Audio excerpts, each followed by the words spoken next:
Hello friends, तो start करते हैं आज के एमसीक्यू। आज का हमारा टॉपिक है measurement of central tendency and dispersion correlation index number. Question number 1 is which measure of central tendency is the most affected by extreme value in a data set. Data set में चरम मानों या outlier से केंद्रीय प्रवृत्ति का कौन सा माप सबसे अधिक प्रभावित होता है? Option A median, option B mode, option C arithmetic mean, option D geometric mean. Correct answer is option C arithmetic mean. Arithmetic mean निकालते समय हम सभी नंबर्स को जोड़ते हैं, इसलिए अगर डेटा में कोई एक भी बड़ा या छोटा नंबर आ जाए तो मीन पूरी तरीके से बदल जाता है। बाकी ऑप्शन इनकरेक्ट है, बिकॉज मीडियन सिर्फ बीच का नंबर होता है, मोड सबसे ज़्यादा बार रिपीट होने वाला नंबर होता है, इसलिए आउटलेयर्स का इस पर कोई इम्पैक्ट नहीं पड़ता। Question number 2, if the highest value in a data set is 85 and the lowest value is 25, what will be the range of the data set. यदि किसी डाटा सेट में सबसे बड़ा मान 85 है और सबसे छोटा मान 25 है तो डेटा की रेंज क्या होगी? Option A 110, option B 60, option C 55 और option D 30। Correct option is option B 60। Range का फार्मूला होता है X maximum minus X minimum, यानी सबसे बड़ा नंबर माइनस सबसे छोटा नंबर। यहाँ पे 85 सबसे बड़ा नंबर है और 25 सबसे छोटा। 85 माइनस 25 इक्वल्स टू 60, इसलिए करेक्ट ऑप्शन बी है 60। अन्य सभी जो ऑप्शंस है वो गलत हैं, क्योंकि जो फार्मूले के अकॉर्डिंग किसी का भी आंसर 60 नहीं आ रहा है। Question number 3 is if the correlation coefficient between two variances r equals to minus 0.85, what does it indicate? यदि दो चरों के बीच सहसंबंध गुणांक r इक्वल्स टू माइनस 0.85 है तो यह क्या दर्शाता है? Option A weak positive correlation, option B strong negative correlation, option C no correlation, option D perfect negative correlation. Correct option is option B strong negative correlation, मजबूत नकारात्मक सहसंबंध। Correlation गुणांक की वैल्यू -1 के जितने करीब होगी रिश्ता उतना ही मजबूत और नेगेटिव होगा। -0.85 एक मजबूत नेगेटिव रिलेशन शो करता है, जैसे कि एक वेरिएबल बढ़ेगा तो दूसरा तेजी से घटता जाएगा इसके अंदर, तो ये नेगेटिव रिलेशन है। बाकी सारे ऑप्शन इनकरेक्ट है, क्योंकि परफेक्ट नेगेटिव तभी होता है जब वैल्यू पूरी तरीके से -1.0 होती है। यह पॉजिटिव तो बिल्कुल भी नहीं है, क्योंकि साइन माइनस का है यहाँ पे। Next question is which index number formula use base year quantities as wait.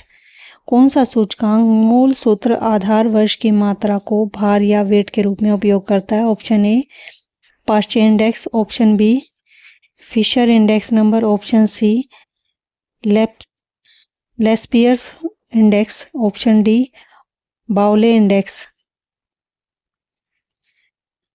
Correct option is option C Laspeyres index. Question number 5 is the square root of variance is known as which measure of dispersion. प्रसरण या variance के वर्गमूल को अपकिरण के किस माप के रूप में जाना जाता है? Option A standard deviation, option B range, option C mean deviation, option D interquartile range. Correct option is option A standard deviation, मानक विचलन। स्टैंडर्ड डाइवेशन का फार्मूला होता है स्क्वायर रूट ऑफ वेरिएंस। यह डेटा के बिखराव उसी यूनिट से नापता है जिसमें ओरिजिनल डेटा होता है। Question number 6 is if every value in a dataset is multiplied by 5, what will happen to the standard deviation? यदि किसी डेटा सेट के प्रत्येक मान को 5 से गुणा किया जाए तो मानक विचलन या स्टैंडर्ड डेविएशन पर क्या प्रभाव पड़ेगा? Option A it will remain unchanged, option B it will increase by 5, option C it will be multiplied by 5, option D it will be multiplied by 25। Correct option is option C, it will be multiplied by 5, यह 5 से गुणा हो जाएगा। Standard deviation scale के परिवर्तन से प्रभावित होता है। अगर आप हर नंबर को k से गुणा करेंगे तो नया स्टैंडर्ड डेविएशन भी k गुना हो जाएगा। जोड़ने या घटाने स्टैंडर्ड डेविएशन पे कोई असर नहीं पड़ता, पर गुणा भाग करने से पड़ता है।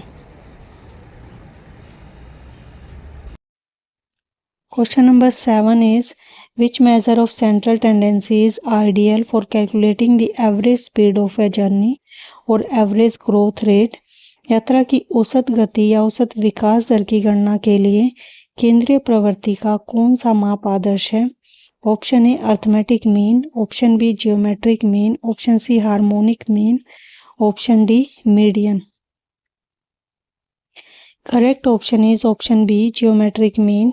जब भी विकास दर, ग्रोथ रेट, परसेंटेज या रेशियोज का औसत निकाला जाता है तो जियोमेट्रिक मीन सबसे बेस्ट होता है।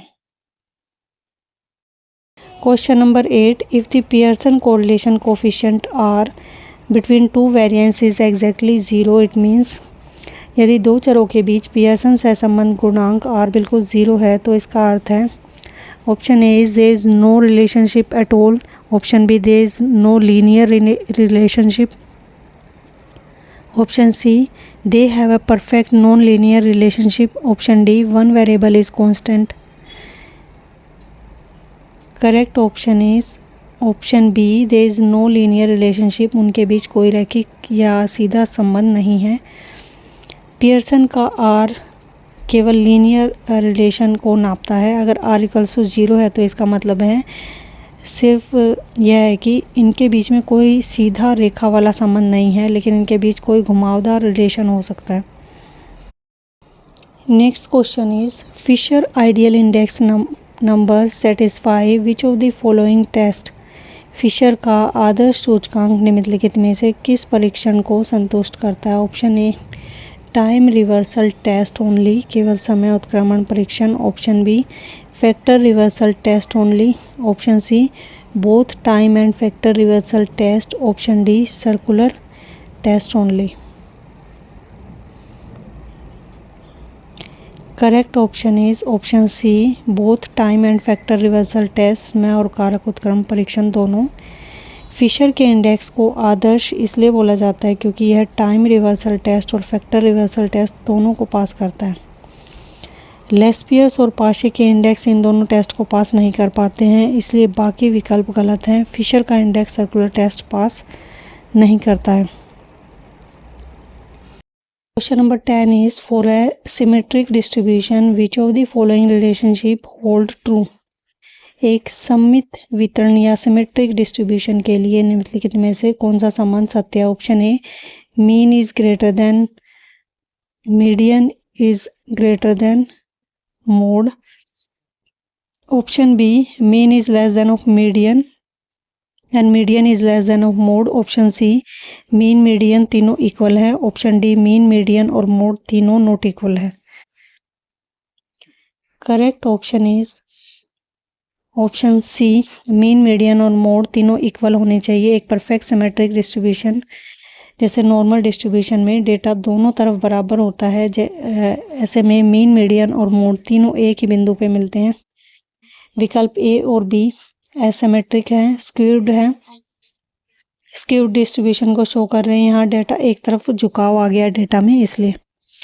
तो आज का ये वीडियो हम यहीं ख़त्म करते हैं। मिलते हैं नेक्स्ट वीडियो में नेक्स्ट टॉपिक के साथ। तब तक के लिए keep learning. Thank you so much.